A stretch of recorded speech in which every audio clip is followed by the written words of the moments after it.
Musulti ba? Yan ba? Aray mo ako? Pasagkan mo na ako. Okay. Maayong adlaw o maayong buntag sa tanan. Amen? It is such a privilege for the people of God to be here. Itagyutan privilehiyo nato nga niata. It means to say that we are still breathing. No? Naginawatan at ay maayong paglawas. And the Lord has brought us here with a purpose. So as we have seen, atong nakita ang atong theme for this year is fulfilling your vows to the Lord. We are a being, mga tao ta, nga musubot kag sa dili, musaan yun ta, ano pa. Naagyon na sa built-in thing, nga musaan tas Ginoo, but then we are being reminded to fulfill ato yun ay nga himuon unsay ato nga nasaad ilabi na sa saad ngadto sa Dios. So once again, let us open our Bible in the book of Psalms chapter 50 verse 14. Ya lang nako gamay. Okay, putol-putol mo. Okay. Psalm 50, 14 to 15, it says here, sacrifice, thank, offering to God, and fulfill your vows to the Lord. Wow. Or to the Most High.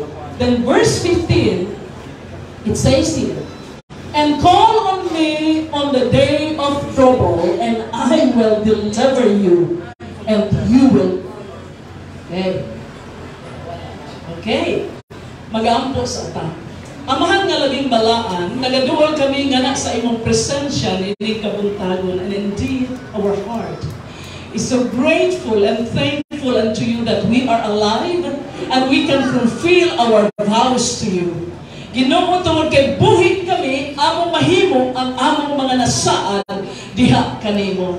And this is a joint fulfilling of vows as the church, the Jesus is Lord Church here in Bulisong, Father, is giving their thanks unto you, giving their thank offering unto you. And I pray, Heavenly Father, receive it in Jesus' name. Dawat ang among mga pagpasalamat, ang among mga pagpaig, ang among mga paghimaya na alang lamang kanimo. Sa ngalan ni Jesus. Amen. Amen. It is a very simple thing. Ang tema nga ato karon nga makita sa ato bangan is very simple. Buhata o tumana ang inyong mga panumpa nga gihimo ngadto sa Dios. Tanawa kuno kadali ang imong kaugalingon. Unsay mga saad nimo ngadto sa imo? Ako mainungduman ang akong mga saad ngadto sa Ginoo. Number one is God, I will serve you. As long as I live, samtang naginawa pa ko, samtang buhi pa ko, ako kang alakaran. Ikaw, igsoon, ini kabuntagon, manutana ko, unsa po'y imong saad ngadto sa Dios. And today, we are being reminded of God's word that we have to fulfill atong yung tumanon, atong buhaton, ang atong mga panumpa nga nahatag o nahalag ngadto sa Dios. I will be talking about two main things. Dunay duha lang kadagkong butang nga akong isgutan kay duha man ka bersikulo. Una, ang bersikulo 14 nga atong gibasa nga magatod kamo og halad pasalamat ngadto sa Dios ug tumana ang inyong mga saad ngadto sa taas ug landong uyamot. Unya bersikulo 15 nagingon, magatawag ikaw kanako sa adlaw sa kalisdanan ug ipahigawas ko ikaw ug ikaw magahimaya kanako. Kanindot mo ay ingon sa pulong sa Dios. Verse 14 is talking about the Lord's plea. Kining unsa man ning plea sa Binisaya? Ang Binisaya ining plea is hangyo. Ang laing Binisaya pangamuyo. Mao ni hangyo o pangamuyo sa Dios nga magahalad kita o halad pasalamat. Now we are doing this yearly. Ingon nga simbahan ato nang sa batasan, ato ning gihimo kada tuig.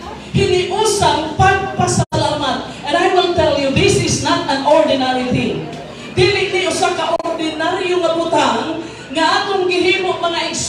that's why we are putting our effort. Atong gihatag ang atong panahon, kusog, kwarta, tanan yun nga atong mahimo, lamang atong mapahimutan ang Diyos. Amen? There are many simple things that you could see here in the front. Paano mo kayo ka na ba? Meticulous sa kayo kung malantaw. Pagsunod na ako, nakita na ako ang bahig sa kurtina. Ugon niya, God just reminded me that this church, ining atong simbahan, is, gitawag na ko ni nga, dapat din ang atong corporate nga mga talento o skill atong mapakita o mapadayan. Ganun lang siguro para sa uban, pero para sa Diyos o para na ako, dakot.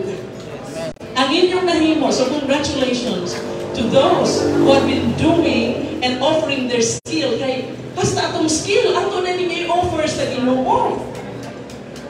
Ang atong Thanksgiving sa dumagat, bago-bago pa po na hitabo. Nagsunod ta, oo. Ugon niya, nagsabot ni nga mamintal. Okay, bintala na ito ang Diyos. O dili sa yun, ako mo'y mag-mix sa color tanan kay mahilig man ko mag-mix sila o mga paint. Yun ang color pag-awson. Pero samtang nagtrabaho may ingon ko, Father, this is one of the gifts that I can offer to you. Ingon nga nagpasalamat. Igsuon ining mga simbahan, I would like to challenge each one of you. You are a part of building this church. Kabahin mo sa pagtungkod ni ining balay sa Dios. So ayaw ka ula pag-offer sa imong talento sa tanan nga naani mo bakit talento na kay kwartahala i-offer. Unsay naani mo i-offer sa Ginoo because whatever you will give to God, it will never return void mga igsuon baslan yung kas Ginoo. Kay tanang buhat nga maayo matud pa sa Dios, siya mo'y magbabalos. Amen.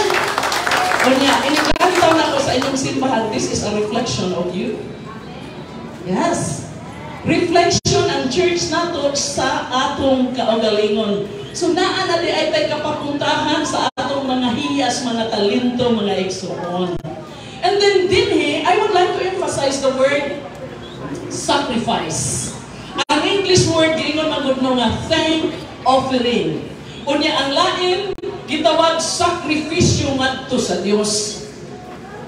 How do you explain word sacrifice?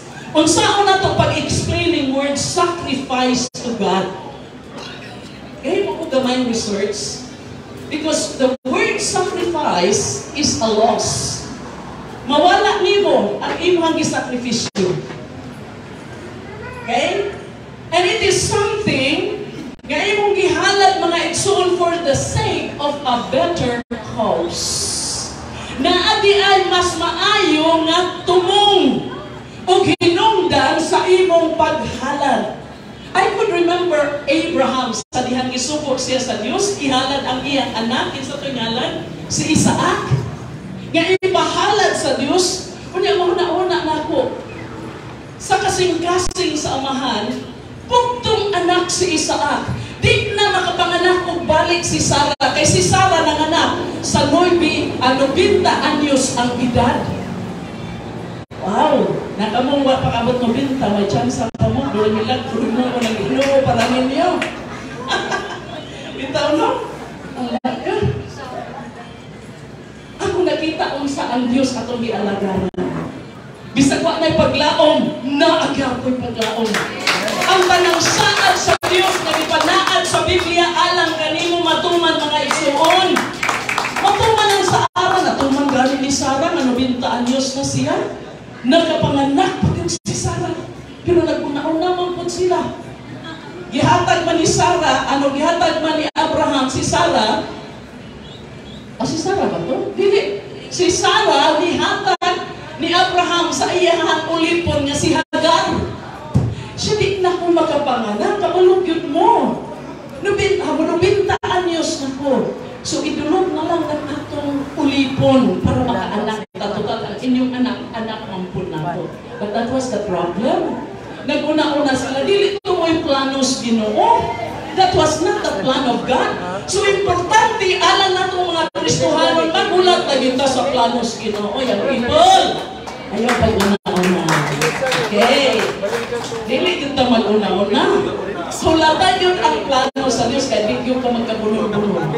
Huwag yung kayo problema. Basta iyan na sa Ginoo. You know what? Na ako'y sister-in-law, kaila si Pastor John, kaila si Pastor Jennifer. Eldest nilang Pastor Bobby. Unya, wala siya nag-menu. Oo, ingon siya. Kung kaysa una, sa di pagod Kristohanon, ang ilang mga ginikanan ni Pastor, manglupad ng mga pinggan, bisa kung sa away na ba, manglupad. Mga buang ng gawin, ingon si Pastora na siya ron dito sa saksak. Ingon siya, adi ko mo menu. Mura siya nakakita ba? Ay gani naman lamang po, di ko mo menu. So, agad siya nag-menu. Hanggang may abot na siya 50 anos. Pero iyan ko, dahil, pero man di ka mag-menu. Dahil, ang Diyos baya, makahimo paghihapon pagtubag sa imong mga pag-ampo, mura siya si Sarah ni Agik-ik, katawa ko na niya maayon, 50 anyos ako, wapagoy-uyab. Pahulat lang. Ngayon, so on, this is a true story. She got married at the age of 52. Oh, naminyo siya. Kabalo mo kung sa iyang gisulti na mo. Nakabalo pa kung ngayon ani na kanindot ang kaminyo. Ang dugay na ang akong naminyo. Huwag yun na yung giingon. Siya, karoon noon, di na ko kaanak. Pero ingon kong bana, ay lang po kabalaka kay bago ka nagiyahan na bana. Naman po yung mga anak, ang anak, imong anak. Okay, nakakilay sa yung mga anak. So, importante di ay, maghulat sa Ginoo. No? Hulat lang sa Ginoo sa imong kinabuhi. And remember that even if you lost that thing that you offered, you will gain it back because you are giving it for the sake of a better house. Hatay kas Ginoo mga halal, mga igsoon, unya ang ibalos Ginoo nimo hilagyan kanindo. Baslan ka sa Dios ug labaw pa. So niining panahon na pagdasig nako alang sa matag usa, tungod kay daghang mga tao they tend to be complaining all the time. Bisan sa simbahan daghang mo complain. Ha? Muna ingon bato-bato sa langit, ang matamaan huwag lang magalit, pero alam ko wala kayo dito, so I'm free to say it. No? Kay wala man din itong mga complainer. Kanang ko, gusto kayo mag-complain, wala man din. So, kamano mo unsa, instead of complaining of what you don't have, kasi sometimes we tend to complain, sila na ako wala. Ha? Unya, magbantay ta sa atong heart kay ang jealousy, naa. So instead of complaining, mga igsuon, of the things that you don't have, I will challenge you. Begin thanking God of what you have. Sumpi pagpasalamat ang Diyos sa unsay naali mo. Kay unsay naa sa imong kamot, ako kang sultihan igsuon, panalanginan kung patubuon na sa Diyos. Mga ginikanan, the promise of God, ganina to, una gilog nga akong na-experience, is ang panalangin ibukbo sa Diyos sa atong mga kanakan. Di nga kabayrag sa Latin. Pastor John, wala ko kaila sa imong mga anak, tindog din sa imong anak. Ang anak ni Pastor John, wala din ko kaila. But God is blessing our children. Yung Diyos mo, Father, mauna din niya ang among wealth, may gikuptan. Yang atong mga kanakan, may bangunon sa Diyos, ibangon sa Diyos, mga igsuon. And this is not just for Pastor John. This is for everybody who are faithful in serving the Lord. God has a promise for you. Nanay saan ang promisa ang Diyos. Just begin thanking God of what you have. And God is going to bless you with more than enough. Among sitwasyon, mamao yun ta, Pastora Jane. No? Ipanalanginan tag maayos Ginoo, patra atong anak, ipanalanginan tag tagtugan sa Bishan Institute. Nagduman-dungan na ba mula sila? Oo. Pero ako nakita, ko, Father, enough na nako nga na ako ini nga panalangin. Nagkatawa na yung isa na sister karon kay sayo minang mata. Wala yun may driver mga igsuon kay supposedly Actually, nagplano gani ko to ako sa Davao karon. Pero pag message ni Pastor John, niya ni Pastor Am, hala, kamo yung ko ang speaker ko tayo sa may kaya pa napalit ang ticket murag ako sa ning ayon, ayag-ayag o huna-huna. So I decided to come here instead of Davao. And I was praying, Father, what is the message for your church in Bulisan? Because I just don't want to stand up and say something. Hindi mapanalangin ang mga tao. I want the people to receive your word. And this is the very simple message kay gihatag sa Ginoo. Just allow my people to thank me of what they have. Be content sa panalangin sa Diyos. And be faithful. Gikan sa may panalangin nga imo nadawat. Faithful ka sa Ginoo. Mahibulong na lang ka mga igsoon. Ngang grasya o panalangin, ibukbuk iwad sa Diyos sa imong kinabuhi. Amen? The second thing, ingon siya dinhi, sa muhalad ka, ug halad pasalamat, tumana ang imong mga saad nga gihimo ngadto sa Dios. And in the book of Psalm 76 verse 11, it says, make your vows to God and fulfill them. Wow. It is very common for a human being to make promises. Pero dunay awit po nga giawit sa daghang mga tao. Di ko kabalugin sa ni awit na gihimo ko ang saad aron lang pakyason. Kanta man ano? Gihimo ko ang saad aron lang pakyason. That's so bad. Dili na iyas Ginoo mga igsoon. Yes. Ingon ang pulong sa Diyos dinhi, make your vows to God and fulfill them. Mo isugo sa Dios nato. Muhimo gani ka og saad, tumanagod na ninyo. It is not bad to make promises, but it is a sin or it is bad not to fulfill it. Una nga, kung dili ka siguro makatuman, makaayaw na lang og saad, naman ko'y sugilanon, nga usa kuno ka sikihud nun, nag-travel gikan sa sikihud to Dumaguete, abot ang unos, kunya isad, luwasa lang ni, kaya balon bilang diyang nagkuha, luwasa lang ni, makadunggo ko, mudagkot kong kandila, nga parya kadagko sa lubi. Na, that's a bad promise, kaya wag yung kandila nga pareha sa lubi kadako. No? Wala yun, hindi yun na niya matuman. Himoa ang mga pag-igsaad sa Diyos na makaya o mahimo nimo. Kundi ang Diyos magasugod pagpanalangin sa imong kinabuhi. Because why?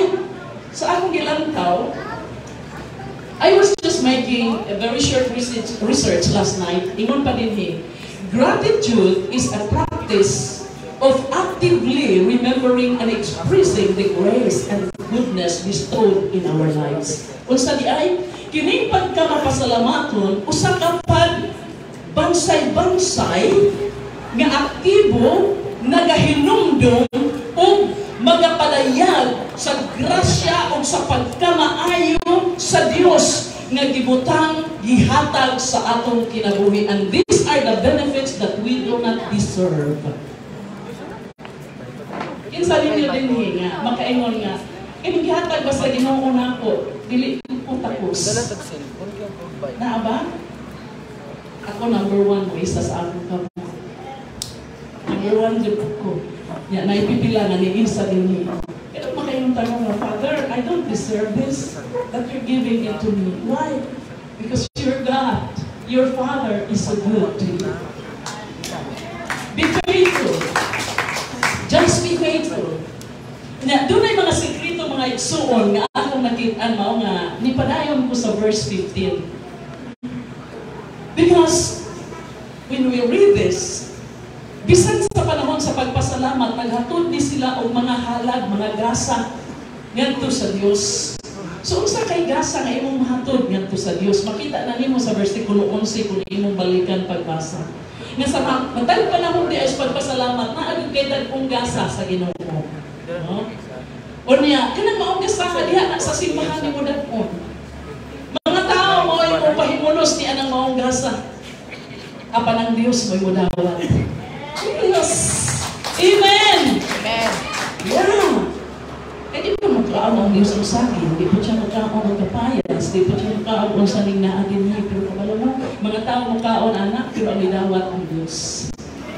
Ang Diyos pa na, at ang mga halad di ay gidawat sa Ginoo. And number 3, which is verse 15, ingon siya, kung kamo makabalo na muhalad sa halad pagpasalamat ngadto sa Dios, kunya kung bayad sa inyong mga panumpa ug saad sa Dios, this will happen to you. Verse 15.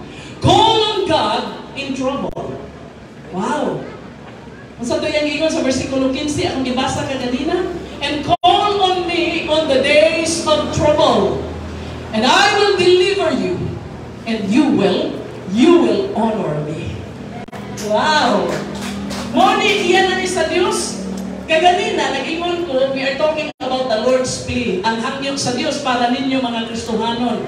Kunya, ang ikaduha, atong i-fulfill ang vows, ang mga saad, nga atong napanumpa ngadto sa Diyos.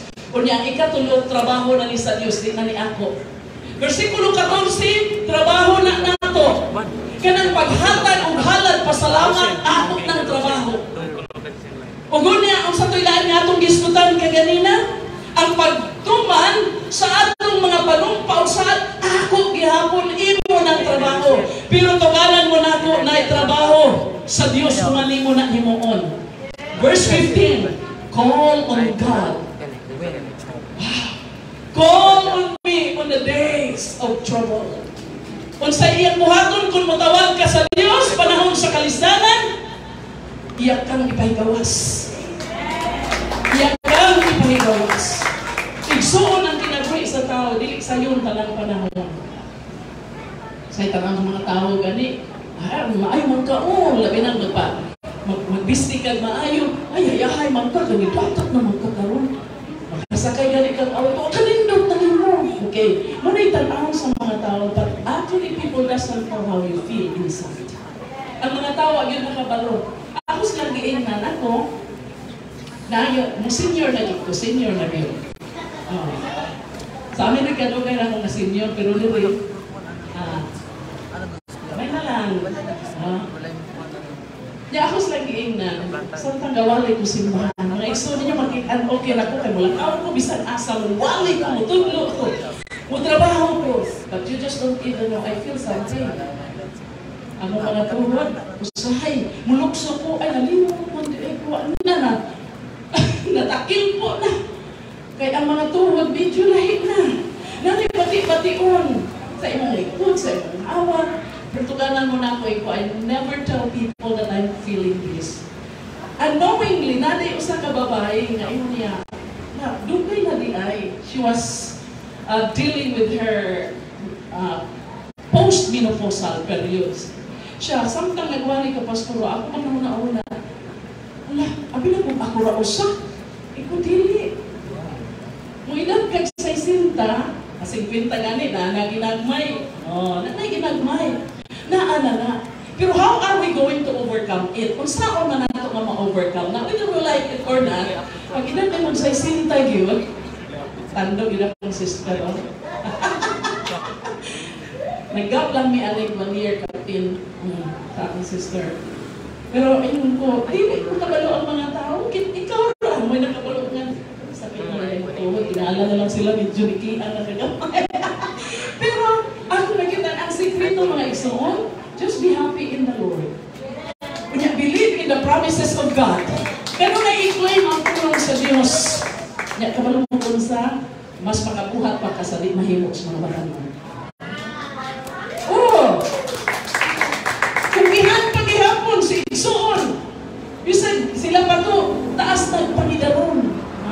Ay, di lang yung kumugamit ng word gulang. Sakit sa gulo na kaayo. Ingon nila, ang pero nindot mo po na matigulang po ka, no? Pero ka na kung gulang, parang di ka ay madawat sa kadaghanan. O gani nga, may katawat ang amo nga missionary ka ito. Yung siya nga, do not call me old honey. Yang giina na ihabang ko yan. Do not call me old. I'm not old. Ako siya old. So ako siya giingon, kabalo ka day, kanang imong boyfriend, dili na siya gulang. So, hindi na siya mama. Idahan po, hindi pa. Improve. Jeff, you are not old, right? No, I'm not old. Wait, but you are a recycled teenager. Oh, yes! Recycled teenager. Isa mo na recycled teenager? Ha? O, niabot na unta sa peak nga, tawag ko na siya gulang, pero nibalik ko pagka batanon. Nibalik ko na pagka batanon. Iba na wingan sila, paniti, di ba? Kudugo pa. Sige lang mo, saging, panita. Pero ako makita ba, ang kaayos Ginoo sa ato mga kinabuhi, mga igsuon. No? Ang kaayos sa Ginoo. Kung bitaw, Lord, mga recycled teenager na ang may ani. So it means to say, recycled teenager, makahimo pagyapon ta sa mga nahimo sa mga batanon. Pero doon ay limitasyon na ayaw pasagad o ang mag-amba kayo. Kung mabalik ka, lisod na. Oh. Pero makahimo ta pagpangalagad sa Dios, pagsirbi sa Dios, muna kinadakang puta na atong mahimo nga tus Ginoo.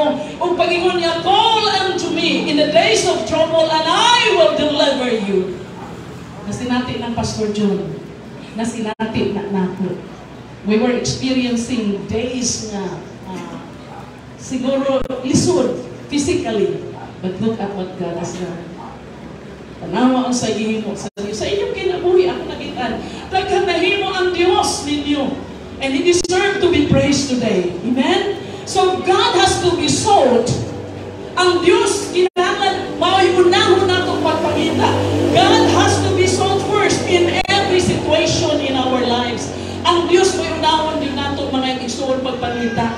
Kung doon ay mga kasubanan, kung doon ay mga kalistanan mo abot sa kinabuhi, unaha ang Diyos. Kaya usay, atong unahon, hala na nako'y pahinganan. Unahon na nato pangitag inside kautangan. Nga, muduol kang sister. Ibalibag sister, kaya wala ka siya kwarta. Sukok ta. Pero wala ta ni unas gino, Lord, asa man ko, asa may akong buhaton. Basin baya o ang Diyos mo padalaray manulunda paghatod nga nimo. Di na kamahibos kong mga tao. Unang-unahon lagi, no? So, the Lord, unang yung pagpangita ang Diyos o ang iyahang paagi sa imong kinabuhi. And we have a good position in the Lord, mga igsoon, being a Christian. I will tell you, God has brought you here. Ang Diyos nagdalan mo ni ining mong dapitan, ni ining mong simbahan with the purpose na gamiton ka niya. Gamiton ka niya. Isang kang may naimong mahimo.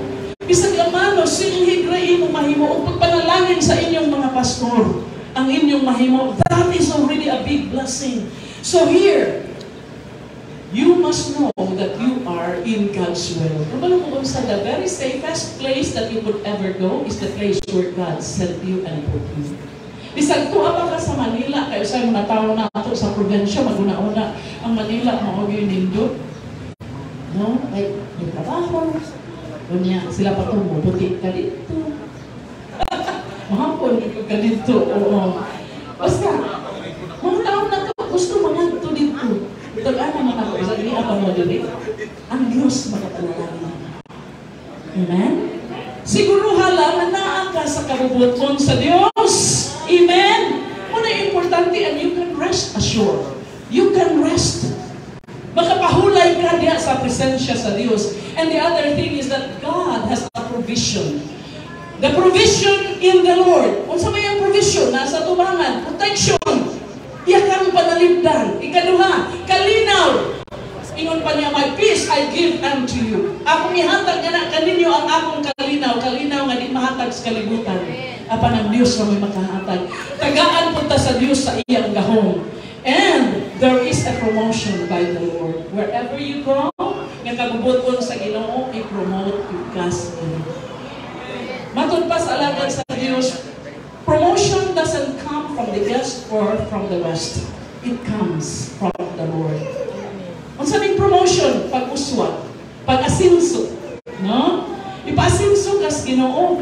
Unya, si Job, akong nakita, nung nabasahan sa Job, Kapitulo 23, versikulo 10, ingon siya, but He knoweth the way that I take. Kinsa ni siya nga nasayon sa dalan nga iyang gilaktan ang Dios. When He hath drive me, sa diyang isulayan siya, I have come forth as gold.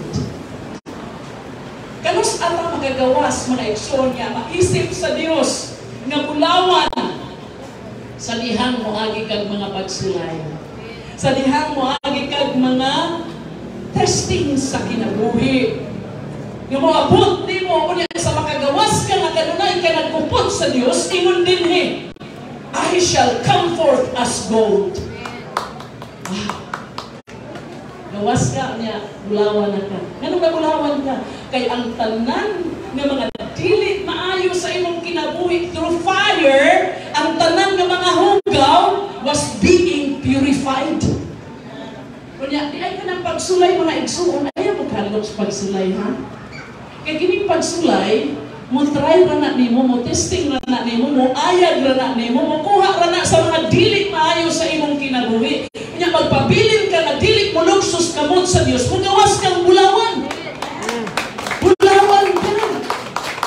Mo na ang atong kinabuhi karon na sulayan. Sa dilag para sa mga tao dili ka bulawan. Pero sa Dios, sa ekonomiya sa Dios, bulawan ang imong kinabuhi. So mga igsuon, mo ingon lang yun po in verse 15. Look on the Lord's promise. Tanaw sa saad sa Diyos. Ingon siya, I will deliver you. It means to say, you are mandated to trust in His person. Salig yung kas Ginoo. Pag ingon niya, I will deliver you, that is also the triumph of His power. Diha ka magakalipay sa gahom sa Diyos, kay ipahigawas yung kas Ginoo. Walay pagsulay sa imong kinabuhi nga di nimo maarangan bisag unsa na kanako. Kung matud pa sa among batan-on nga magwawaling, mingon siya, igsuon usba ninyo ang inyo nga pakigsulti sa Dios panahon sa pagsulay. Kay usahay panahon sa pagsulay, mo hilat ta unya mingon ta Ginoo, dako kaayo akong pagsulay, di na po ni makaya. Muna na kong ginatukan sa kalibutan sa payong isulti ko ng pagsulay na you change that. Ostruhan ninyo, ayaw mo, marang kagmanong mga nikakak, Ginoo. Ako ganyan kong pagsulay, di na po ni Lord kaya. So instead of saying, God, I have a big problem, turn it into, ato ba nga, ang pagsulay. And tell to your problem, I have a big God. Problema, akong Diyos galagaran dako. Kung dako ka, mas dako ang Diyos nga akong gialagaran. And that should be. Kinahanglan yun na mga igsuon. And after that, there should be a tribute of His praise. Unang ingon siya, umani ana, you are going to glorify me. People of God, in this church, karon ang adlaw nga imong gihimaya ang Diyos. Sa tanang mga kaayo sa Diyos nga niabot sa inyong kinabuhi, this is the day that we are giving praise to the Lord. And God wants you and your service, mga igsoon, to spring out from your heart. Kinahanglan yun ng ato nga pagpangalagad.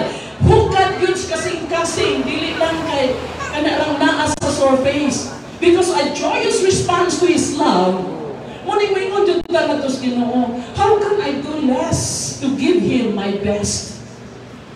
Inoon sa may akong mahimo nga, yun abang I could give you my best. Tawag raguntaw niya siya Diyos. You can still do something. Praise God.